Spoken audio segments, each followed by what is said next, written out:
4441/2022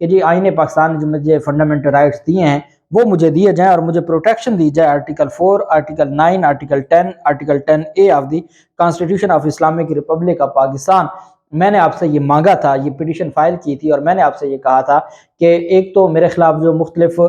جو باقی صوبوں میں مقدمات جھوٹے درج ہو رہے ہیں، 44 مقدمات درج ہوئے، تو آپ ایک تو ان کو میرے خلاف کارروائی سے روکا جائے، دوسرا اس کا ریکارڈ طلب کیا جائے۔ کہتے ہیں جی کہ وہ جو درخواست تھی which was rejected by your honorable court in an order passed after a long delay and against the basic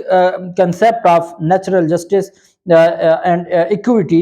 justice delayed, justice denied۔ کہتے ہیں کہ آپ نے لمبا عرصہ اس کو لٹکائے رکھا، ڈیلے میں رکھا، اور اس کے بعد آپ نے اس کو خارج کر دیا، جو نہ صرف آئین پاکستان کی خلاف ورزی ہے بلکہ جو نیچرل جسٹس کا پرنسپل ہے، جسٹس ڈیلیڈ جسٹس ڈینائڈ، اس کی بھی آپ نے خلاف ورزی کی ہے، اور مجھے میرا جو حق بنتا تھا وہ نہیں دیا گیا۔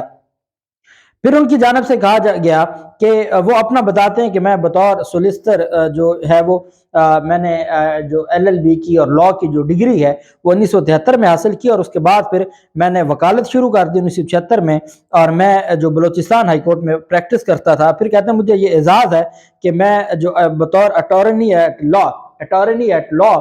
جو اٹرنی ایٹ لاء میں نہ صرف US میں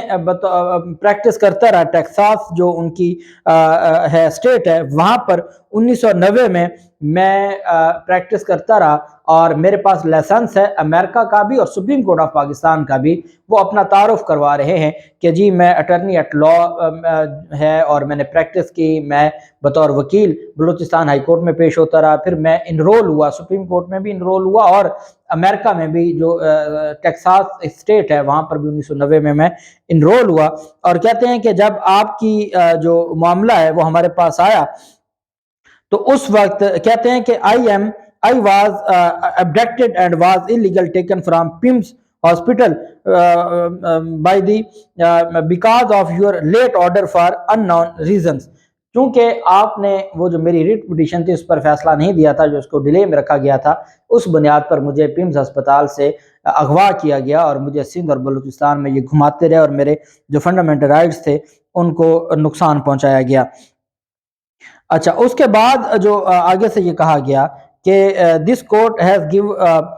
ججمنٹس اباؤٹ، انہوں نے کہا کہ جو ٹویٹ کے حوالے سے یہ عدالت ججمنٹس دے چکی ہے، جس میں یہ کہا گیا ہے کہ ایک ٹویٹ کرنے سے کسی کا کوئی معاملہ نہیں ہوتا۔ ساتھ کہا کہ دوسری جانب جو اسپیشل جج تھے مسٹر راجہ آصف محمود، انہوں نے میری ضمانت پر بحث سنی، میرے آرگومنٹ سنے، اور ان کو سننے کے بعد بغیر کسی ریزن کے یا ان نون ریزنز کی وجہ سے، نامعلوم وجوہات کی بنیاد پر ان کو ٹرانسفر کر دیا گیا امیڈیٹلی، اور پھر اس کے بعد جس جج کو اپوائنٹ کیا گیا انہوں نے میری درخواست ضمانت کو خارج کر دیا without considering any legal basis and grounds, کہ انہوں نے جو قانون کے مطابق کوئی بھی اس میں ریزن نہیں دی، اور میری جو درخواست ہے اس کو خارج کر دیا۔ اور پھر وہ کہتے ہیں کہ مسٹر راجہ آصف محمود، وہ جو جج تھے، should not have been transferred without the consultation of Chief Justice of Islamabad High Court، کہ وہ جو جج تھے جن کا ٹرانسفر ہوا ہے وہ آپ کی مشاورت کے بغیر نہیں ہو سکتے، ٹرانسفر نہیں ہو سکتے۔ یہی وجہ ہے کہ آپ کی مشاورت سے ہی یہ سارا معاملہ ہوا۔ I know it was done without legal or procedural basis for unknown reasons۔ پھر کہتے ہیں جی کہ میں بطور جو ڈاکٹر آف جورسپروڈنس، کہ جو قانون دان جس کو کہتے ہیں، ڈاکٹر آف جورسپروڈنس کے قانون دان ہونے کی وجہ سے میں یہ سمجھتا ہوں کہ میں نے آپ کی ججمنٹس کو بھی پڑھا ہے، اور آپ کے حوالے سے جو چیزیں ہیں وہ بھی میں نے دیکھی ہیں۔ اور کہتے ہیں کہ جب آپ کا معاملہ ہمارے پاس آیا تو ہم نے جو بطور، جب آپ کی چیف جسٹس آف اسلام آباد ہائی کورٹ کی اپوائنٹمنٹ کا معاملہ آیا تو جو پارلیمانی کمیٹی تھی میں اس کو ہیڈ کر رہا تھا، ہم نے 12 گھنٹے کا اجلاس کیا، اور ہم نے آپ کو اپروول دی، we approved you without delay, کہ ہم نے وداؤٹ اینی لانگر ڈیلے، کہ ہم نے آپ کو بغیر کسی لمبے ڈیلے کے وہ کیا۔ اور انہوں نے کہا کہ ہم نے بغیر کوئی ایسی کسی کی جانب سے بھی اس پر اعتراض نہ آیا، اور پارلیمانی جو کمیٹی ہے ججز کی اپوائنٹمنٹ کی، انہوں نے آپ کو اپوائنٹ کیا اور اپروول دی، اور ہم نے ڈیلے نہیں کیا۔ لیکن جب ہمارا معاملہ آیا تو ظلم ہوتا رہا، ایک ہائی کورٹ سے دوسری ہائی کورٹ، ایک صوبے سے دوسرے صوبے مجھے دھکے دیتے رہے اور آپ نے میری درخواست پر فیصلہ نہ دیا۔ اب آگے ان کی جانب سے جو آخری لائن ہے وہ میں آپ کو آخری جو پیرا ہے وہ پڑھ کے سنا دیتا ہوں۔ یہ ساری ریزنز لکھنے کے بعد آصف زرداری کیس کا حوالہ دیا کہ سپریم کورٹ آف پاکستان یہ کہہ چکی ہے کہ اگر آپ کو یہ لگتا ہے کہ کوئی جج باعث ہے یا کوئی جج قانون کے مطابق یا آئین کے مطابق آپ کو انصاف نہیں دے رہا، تو جو آرٹیکل 10A ہے وہ آپ کو حق دیتا ہے کہ آپ اس جج کو چیلنج کرتے ہوئے آپ اپنا کیس ٹرانسفر کروا لیں۔ کہتے ہیں کہ ان چیزوں کو مد نظر رکھتے ہوئے اور جو میرا رائٹ ہے اس کو مد نظر رکھتے ہوئے میں اس نتیجے پر پہنچا ہوں کہ مجھے آپ سے انصاف نہیں مل سکتا۔ So due to these facts I have no confidence that I will get justice from your court۔ اعظم سواتی کہتے ہیں کہ اب میں اس نتیجے پر پہنچ چکا ہوں کہ مجھے آپ کی عدالت سے انصاف نہیں ملے گا۔ This application Asif Zardari case have given me a chance to seek fair trial being my legal and constitutional rights. Therefore my bail application be transferred to any other honorable judge of Islamabad High Court in the interest of justice and for the protection of my legal and constitutional fundamental rights that I also rejected جو ہے وہ ان کی جانب سے کہا گیا کہ جو پہلے ہی میرے جو فنڈامنٹل رائٹس ہیں اور جو لیگل رائٹس ہیں جو مجھ سے چھینے گئے ہیں یا جن کو ڈینائی کیا گیا ہے یا ریفیوز کیا گیا ہے، خدا کے لیے مجھے میرے جو آئینی اور قانونی حق ہے وہ دے دیا جائے۔ اور آصف زرداری کیس کا آصف زرداری کیس کا بھی اوپر ایک پیرا دیا گیا ہے کہ I have factual and legal basis to believe that I do not expect justice from your court due to bias biases on Asif Zardari, کہ جو باعث ایک ایٹیٹیوڈ ہے یا بیہیویئر ہے یا فیصلے ہیں اس کے بنیاد پر مجھے آپ کی عدالت سے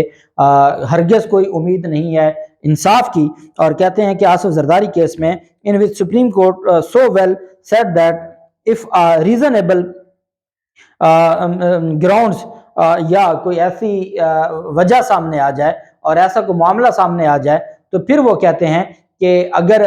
سپریم کورٹ نے کہا آصف زرداری کیس میں کہ اگر آپ کو لگتا ہے کہ جو آپ کا فیئر ٹرائل ہے وہ ہو یا جج کوئی باعث ہو جائے یا اس کی جانب سے آپ کے جو رائٹس ہیں ان کو پروٹیکٹ نہیں کیا جا رہا تو آپ اس پر جا سکتے ہیں عدالت میں اور آپ اس کو جج کو ٹرانسفر کروا سکتے ہیں، کیس اپنا ٹرانسفر کروا سکتے ہیں۔ ان ساری چیزوں کو مد نظر رکھتے ہوئے میرا کیس ٹرانسفر کیا جائے۔ اس کے بہت بڑے اثرات ہوں گے۔ اس کی وجہ کیا ہے کہ یہ صرف اعظم سواتی کی بات نہیں ہے، پاکستان تحریک انصاف کے تمام جو مین کیسز ہیں وہ اسی آنریبل کورٹ میں ہیں۔ اور اب دیکھنا یہ ہوگا کہ چیف جسٹس عامر فاروق صاحب اس درخواست کے بعد کیا اس کیس کو کس جج کے پاس ٹرانسفر کرتے ہیں، اور چونکہ پھر پاکستان تحریک انصاف ہی پورے اس معاملے کو دیکھ رہی ہے اور اعظم سواتی نے اس معاملے کو ڈسپیوٹڈ کر دیا ہے اور اعتراض اٹھا دیا ہے، تو اس کے بعد پھر یہ جو چیزیں وہ آگے کیسے چلیں گی۔ اور تمام جو ہائی پروفائل کیسز ہیں پاکستان تحریک انصاف کے وہ سارے اس عدالت میں ہیں، تو یہ کیا سارے ٹرانسفر ہوں گے یا پی ٹی آئی الگ سے کوئی درخواست دے گی؟ جو بھی تفصیلات ہوں گی آپ ساتھ شیئر کرتے رہیں گے۔ اللہ پاک پاکستان کامیاب و ناصر ہو۔ بہت شکریہ۔ اللہ حافظ۔ پاکستان زندہ باد۔